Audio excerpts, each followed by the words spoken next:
ውድ የቻናላችን ተከታታዮች የሰዓቱን የስፖርት ዜናዎችን እናቀርብላችኋለን። ቻናላችንን ላይክ እና ሰብስክራይብ በማድረግ አብራችሁን ቆዩ። ባየር ሙኒክና አርሰናል አሸነፉ።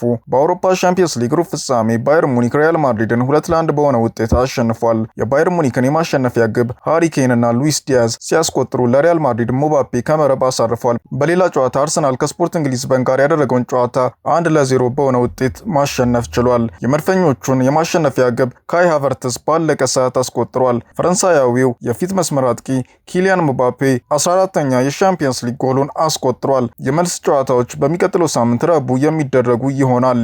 ራያ ስላለን እኛ እድለኞች ነን ሲል ሚኬል አርቴታ ገለጸ። የመድፈኞቹ አሰልጣኝ ሚኬል አርቴታ ዴቪድ ራያን ያለ ምርጡ ግብ ጠባቂ ሲሉ አወድሰውታል።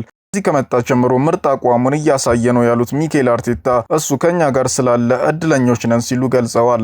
አክለውም ግማሽ መንገድ ተጉዘናል፣ አሁን በደጋፊያችን ፊት ስራውን መጨረስ አለብን፣ ያንን ካደረግን ማለም እንጀምራለን ብለዋል። ካይ ሃቨርትዝ አጋጣሚዎችና ጨዋታዎችን ይወዳል፣ በአስፈላጊ ሰዓት መገኘት ከትልቅ ተጫዋች የምንፈልገው ነገር ነው ሲሉ ሚኬል አርቴታ ገልጸዋል።